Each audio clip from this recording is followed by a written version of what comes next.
right, guys, I just wanted to do a quick video to address kind of some of the shenanigans that we've been seeing with Hasbro.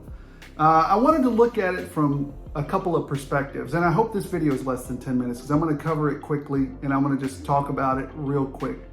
From a perspective of, a logical, let's look at it besides the rage, besides the anger, the disappointment, the failure and expectations.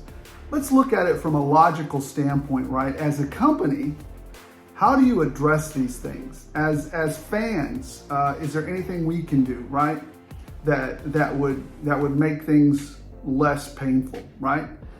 And so looking at it from that perspective, besides the rage, besides the disappointment and everything else, there are three things that Hasbro has to address, and they need to look at these in this specific priority. If they don't have, whatever. I mean, I'm just offering, Hasbro, if you're listening, I have a tiny bit of experience with this, just tiny. If you're listening, these are the things that you need to deal with, and in this particular priority. Number one, you need to deal with your communication and your fans, right? You need to deal with that. Number two, you need to deal with the culture within Hasbro. You need to deal with that culture. You need to deal with the fans, the communication. You need to deal with the culture within Hasbro. And then finally, you need to deal with the solution. And why isn't the solution first? Because the point of this video is not to just fix this problem, it's to fix all the problems and the problems coming after this. So the solution for this particular situation is at the end, because it's the least important, because it'll be the problem for this particular problem, right? Not the problem going forward. So anyways, number one, what do you do with the rage that the fans have right now? That's the number one thing you got to address. And the easiest thing to do is communicate, be transparent. I find it very boneheaded of a lot of corporations and companies when they go, oh no, we're a benevolent organization that does everything perfectly for you. No, you're not. We're all imperfect beings who create imperfect things and, produce imperfect things. So everything that we produce as a human species, because we are all flawed, will never, ever work perfectly. It won't. But the first thing you can do to address that is to drop the shenanigans. Drop that facade that says we're perfect, we don't mess up, we mean exactly what we do. Well, if that's the case, then you're just jerks, right? But if you own up to it and say, look, we fouled this up, guys, we're gonna do X, Y, Z to fix it. Now, here's the problem with that, and I've dealt with this every now and then, is monolithic corporations like Hasbro, people, companies with over 500 employees, especially, they're monolithic, right? Not everybody's going to know everybody, and you cannot move at the speed of business. You can't move it. You have to have 18 committees, 14 AVPs, 5 VPs, 6 CEOs, all the alphabet soup approve a message before it goes out to the public, right? What I have seen some companies do is create tiger teams, and they take a piece from each of the disciplines that it takes to create a product, and they move quickly, and they have 1 or 2 approvals to get the message out. That's how you do it quickly. That's how monolithic corporations have moved faster. But if you don't have any ability to do that, communicating with the public is going to be very tough, because you got to get all those, chain of command approvals all the way to the top, and it's a freaking mess. And that's why maybe we're seeing that inefficiency and bureaucracy at Hasbro. Everybody's afraid to say anything because they don't want to lose their jobs. They're scared to death. They're scared to death of saying something and then you're fired. So they're already in trouble. Hasbro's firing people left and right. So there's the problem there. Be transparent. And I know everybody doesn't like Bobby Bala. I know everybody doesn't like Valaverse. But here's what they did do from their perspective in addressing this particular problem, and they addressed it quickly and correctly. Number one, when the bone collector, the DFW Valaverse bone collector became a hot item, and Valaverse saw that it was selling, they were basically, for lack of a better word, raping customers on eBay. What Bobby decided to do is to make it publicly available for an entire day, an entire 24 hours and even longer on his website, so that people that really, really wanted it could go out and buy it and get it. That's one solution to it. And he was very transparent about it, and he told us exactly why he was doing it. So that's one way to do it. Communication, listen to the fans, and execute, right? Well, that's that part. Communication is huge. Number two, the culture. And we actually just touched on it a minute ago. How do you fix that culture? How do you change a monolithic corporation to be able to turn faster or to pivot and say, listen, this is something that's broken. We're looking at it. We're addressing it right now. I mean, they have the tool set to do it, right? They have Twitter. They have Instagram. They have YouTube. They have that ability. Why are they not using it? Is it the culture? Is everybody scared to say anything? And by not saying anything, people by their own nature always assume that they are the victim, right? When have you ever said, I'm not the victim, I'm the aggressor? I mean, it's, maybe bullies think that way a little bit, but most people say I'm a victim. Victim mentality, right? The worst thing is happening to me. And so when Hasbro refuses to communicate, people will assume the worst. Most people will assume the worst story, and they paint themselves as a victim. I'm a victim of Hasbro's brutality against collectors. So maybe Hasbro, you need to change that culture so that you can communicate faster, and that culture needs to move faster. It needs to not be afraid to say things and tell your customers what you mean and what you want. The final thing, what is the solution for this particular problem? Well, we've already seen one solution. Valaverse gave you one, What is the other solution to it? Let's talk about the eBay thing last, and that. Hopefully I'll remember it. But number one, the first solution is, Hasbro could do one of two ways here. Hasbro could legitimately say, this was a convention exclusive, and if you wanted it, you should have got your butt on a plane and gotten to get it. How do you think that's going to go over with fans? Do you like it when people do that to you, Hasbro, or anybody else who's out there? You don't like it, so just be ready for the rage on that.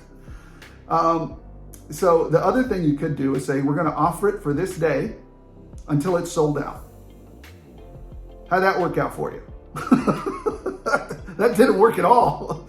You still got fans raging. So the first one would be complete rage. The second one, still people raging at you. And then the third one is, you could say, look, here's what we're going to do. We're going to have a limited supply that we had left over from Comic-Con, and but you have to communicate this stuff out. If you're not saying anything, people will again victimize themselves and say they are the victims of your brutality. And so if you don't say anything in that window, if you would, again, if you communicate to people and say, look, we have a limited supply that we already have on hand, and we're going to sell through those, but then we're going to change it to MTO, which is made to order. And for the next 24 hours, we'll continue to sell it. And we're not going to stop selling. We're just going to, first come, first serve. We're going to run through that quantities.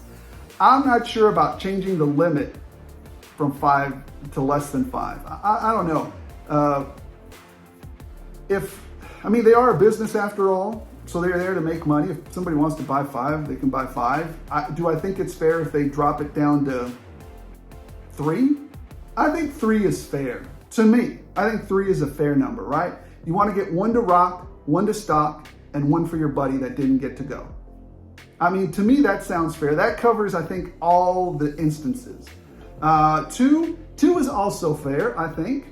But they're a company after all. They can do whatever they want.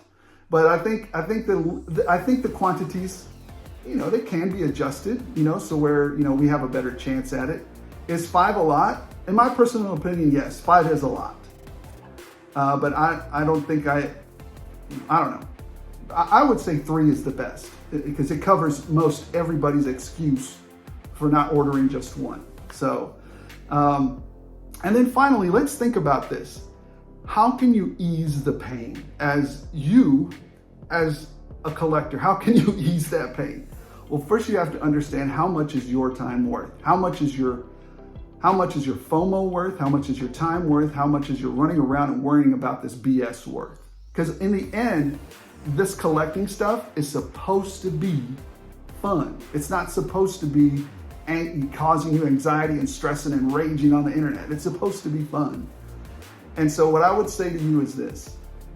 Think about how much it costs to go out to San Diego Comic. And again, I'm not condoning the use of scalpers, but I am I am offering an option.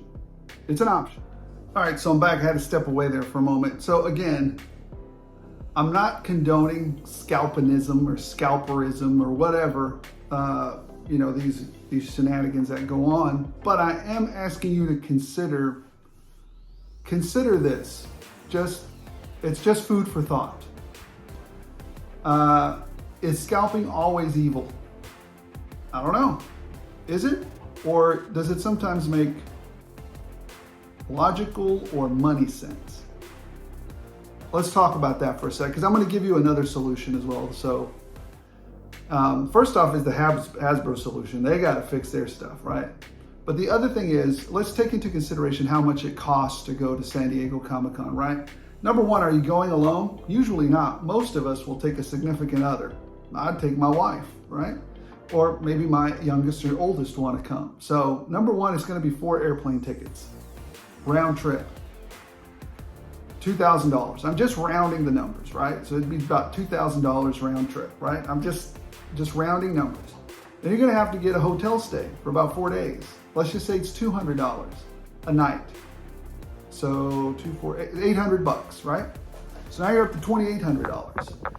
And then food. Oh, let's just say we're be eating real cheap, and it's going to be $200. You're eating real cheap. So it's now you're up to $3,000, right? You're going to get a car? That's another $400. Are you going to look around town? Are you going to buy some things? I'm just saying, roundabout, it's probably going to be about $4,500 to $5,000 to go to San Diego Comic-Con, minimum, to get down there, right?